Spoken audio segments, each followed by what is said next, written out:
이 시간 하나님 말씀 함께 보겠습니다. 창세기 27장 30절에서 40절입니다. 아이어십 38페이지에 있습니다. 창세기 27장 30절에서 40절입니다. 이는 하나님의 말씀입니다. 이삭이 야곱에게 축복하기를 마침에 야곱이 그의 아버지 이삭 앞에서 나가자 곧 그의 형 에서가 사냥하여 돌아온지라. 그가 별미를 만들어 아버지에게로 가지고 가서 이르되, 아버지여 일어나서 아들이 사냥한 고기를 잡수시고 마음껏 내게 축복하소서. 그의 아버지 이삭이 그에게 이르되, 너는 누구냐? 그가 대답하되, 나는 아버지의 아들 곧 아버지의 맏아들 에서로소이다. 이삭이 심히 크게 떨며 이르되, 그러면 사냥한 고기를 내게 가져온 자가 누구냐? 내가 오기 전에 내가 다 먹고 그를 위하여 축복하였은즉 그가 반드시 복을 받을 것이니라. 에서가 그의 아버지 말을 듣고 소리내어 울며 아버지에게 이르되, 내 아버지여 내게 축복하소서. 내게도 그리하소서. 이삭이 이르되, 내 아우가 와서 속여 내 복을 빼앗았도다. 에서가 이르되, 그의 이름을 야곱이라 함이 합당하지 아니하니이까. 그가 나를 속임이 이것이 두 번째니이다. 전에는 나의 장자의 명분을 빼앗고 이제는 내 복을 빼앗았나이다. 또 이르되, 아버지께서 나를 위하여 빌 복을 남기지 아니하셨나이까. 이삭이 에서에게 대답하되 이르되, 내가 그를 너의 주로 세우고 그의 모든 형제를 내가 그에게 종으로 주었은즉 곡식과 포도주를 그에게 주었으니 내 아들아, 내가 네게 무엇을 할 수 있으랴? 에서가 아버지에게 이르되, 내 아버지여, 아버지가 빌 복이 이 하나뿐이리이까. 내 아버지여, 내게 축복하소서. 내게도 그리하소서 하고 소리를 높여 우니, 그 아버지 이삭이 그에게 대답하여 이르되, 내 주소는 땅의 기름짐에서 멀고 내리는 하늘 이슬에서 멀 것이며 너는 칼을 믿고 생활하겠고 내 아우를 섬길 것이며 내가 매임을 벗을 때에는 그 멍에를 내 목에서 떨쳐 버리리라 하였더라. 아멘. 오늘 본문 30절은 이삭이 야곱에게 축복하기를 마침에 라고 시작됩니다. 이 짧은 문장은 엄청난 의미를 포함하고 있습니다. 그것은 이삭의 둘째 아들 야곱이 아버지 이삭을 속이고 첫째 아들 에서가 받아야 할 축복을 대신 받았다라는 내용이기 때문입니다. 이삭은 에서에게 사냥하여 별미를 만들어 오라 라고 말했습니다. 그런데 에서가 사냥하러 간 사이에 야곱은 별미를 만들어 에서의 분장을 한 후에 에서보다 먼저 이삭에게 갔습니다. 그리고 형이 받아야 할 축복을 다 받았습니다. 그리고 야곱은 이삭에로부터 멀어져 밖으로 나갔습니다. 그러자마자 본문 30절 하반절에는 그의 형 에서가 사냥하여 돌아온지라 라는 말씀으로 이어집니다. 사냥에서 돌아온 에서는 별미를 만들어 아버지 이삭에게 갔습니다. 그리고 아버지께로부터 받을 복을 기대하면서 음식을 드시고 자신을 축복하도록 그렇게 요청했습니다. 하지만 그때 이삭이 한 말은 내가 누구냐였습니다. 그리고 그가 진짜 에서임을 알고 두려워 떨었습니다. 그리고 에서에게 너보다 먼저 들어온 사람이 있었고 내가 그를 축복했고 그가 반드시 복을 받을 것이다 라고 말했습니다. 그러자 에서는 내 아버지여 내게 축복하소서, 내게도 그리하소서 말하며 소리내어 울었습니다. 하지만 이삭은 이미 동생 야곱이 대신하여 복을 받았기 때문에 어쩔 수 없다라고 말했습니다. 그러자 에서는 한 번 더 내 아버지여 내게 축복하소서, 내게도 그리하소서 하고 말하며 소리를 높여 울었습니다. 오늘 본문에 나타난 에서의 모습은 많이 안타깝습니다. 하지만 이 일은 다 끝난 것이며 인간이 어떻게 할 수 없는 영역이기 때문에 크게 울어도 더 이상 소용이 없었습니다. 에서는 창세기 25장에서 죽 한 그릇을, 그 그릇에 자신의 장자권을 파는 어리석음, 하나님께서 허락하신 장자의 권리를 가볍게 여기는 그런 불경건함을 보여주었습니다. 그는 장자로 태어났지만 장자로 받을 수 있는 축복을 누리지 못했습니다. 아버지를 부르며 내게 축복해달라고 그렇게 울며 말했지만 아버지가 할 수 있는 것은 거의 없었습니다. 저는 과거에 이 말씀을 묵상하면서, 이 본문의 내용을 묵상하면서 저 혼자 했던 질문이 있습니다. 그 질문은 에서가 장자로서의 복을 받지 못한 이유가 무엇일까라는 것이었습니다. 하나님의 뜻, 쌍둥이가 태중에 있을 때 큰 자가 어린 자를 섬길 것이다 라고 말씀하셨던 그 하나님의 뜻 때문인지, 아니면 에서가 자신의 장자권을 가볍게 여겨 죽 한 그릇을 팔았던 그런 에서의 불경건함으로 인함이었는지, 이 두 가지 이유 중에 어떤 이유로 인해 에서가 복을 받지 못했는지 생각해 본 적이 있습니다. 그런데 하나님께서 이미 에서가 아닌 야곱을 선택하셨고, 에서의 삶에서도 그가 장자권을 팔았던 어리석음이 있었기 때문에 이런 두 가지 이유 모두로 인해 에서가 장자권을 받지 못하고 장자의 복을 받지 못했던 것은 매우 당연한 것처럼 여겨졌습니다. 그런데 만약 성도님께 한번 묻고 싶습니다. 만약 에서가 장자로서의 받을 복을 매우 사모했고 매우 경건한 삶을 살았다면 어땠을까요? 라는 것입니다. 에서가 야곱보다 하나님을 더 사모했고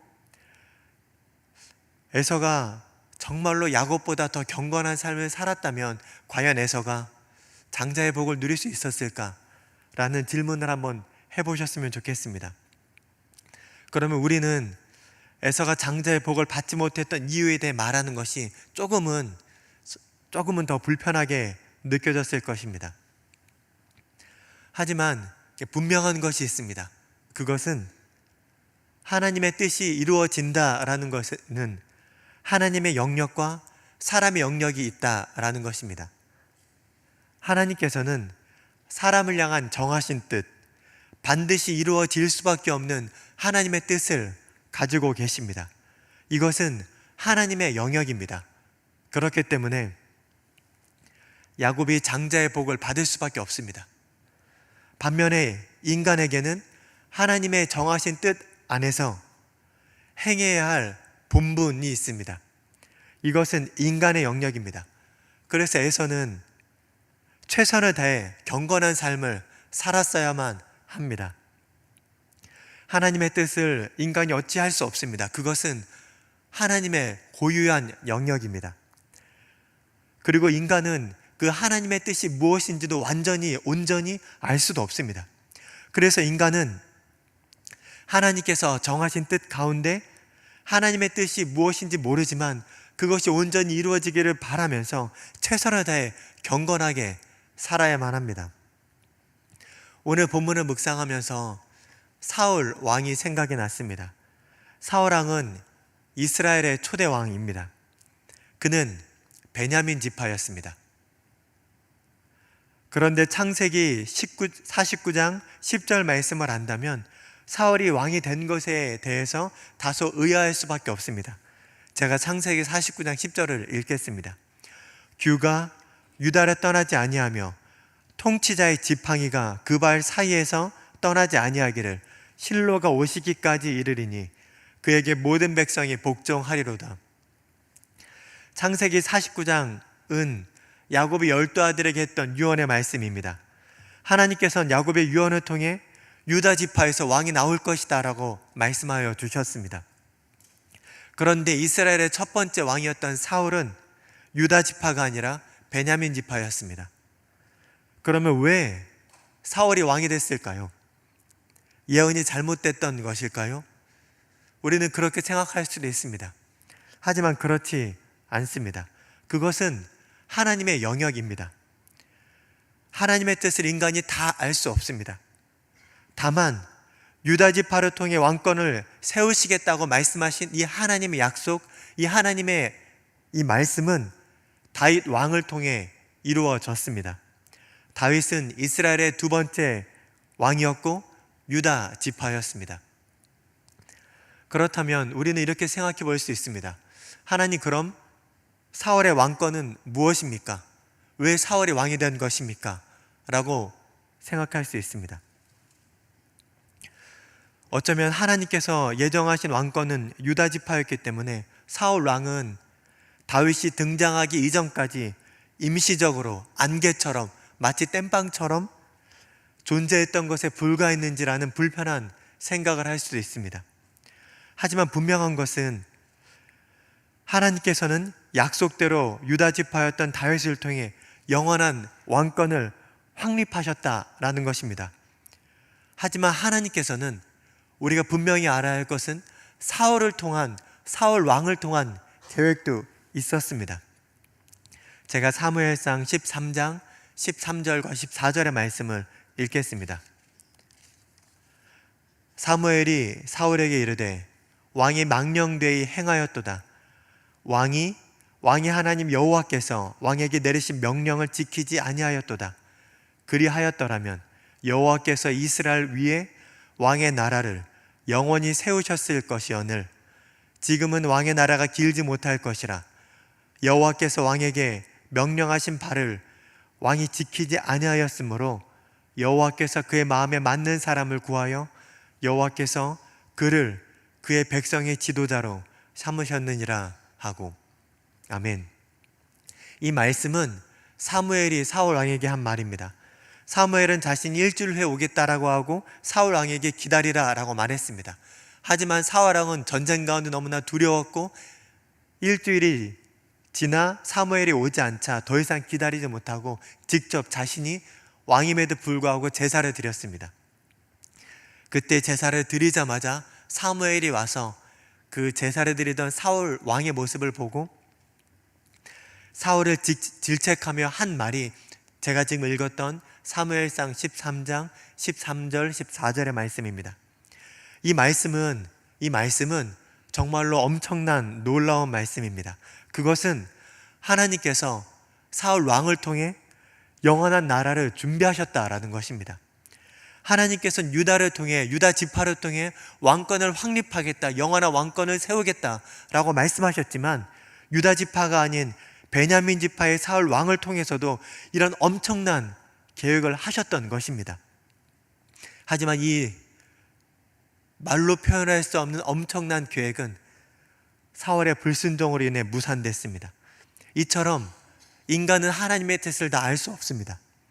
다만 확실한 것은 하나님께서는 하나님의 뜻이 있으시고 그것을 하나님의 영역 안에서 이루신다라는 것입니다.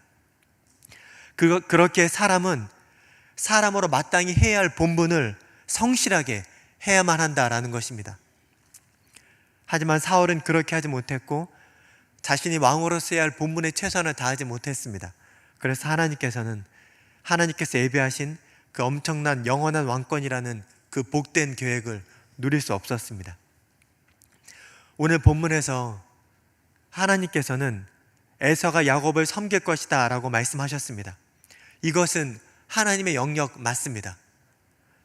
이것은 인간이 어찌할 수 없는, 반드시 이루어질 수밖에 없는 일입니다. 하지만 에서는 사람의 영역 안에서 최선을 다했어야 했습니다.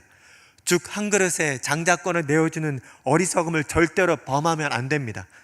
하나님을 경외하지 않은 여인들과 혼인을 하는 이런 불경건함도 하나님께서 원하시는 것이 아닙니다. 만약 에서가 인간의 영역에서 자신이 할 수 있는 일에 최선을 다했다면 비록 장자의 복은 야곱이 받았다 할지라도 하나님께서는 사울 왕에게 행하셨던 것처럼 에서를 위해서도 또 다른 선하신 뜻을 보이셨을 수도 있습니다.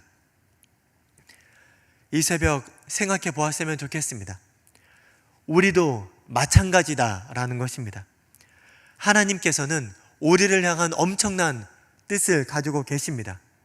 그것은 하나님의 영역입니다.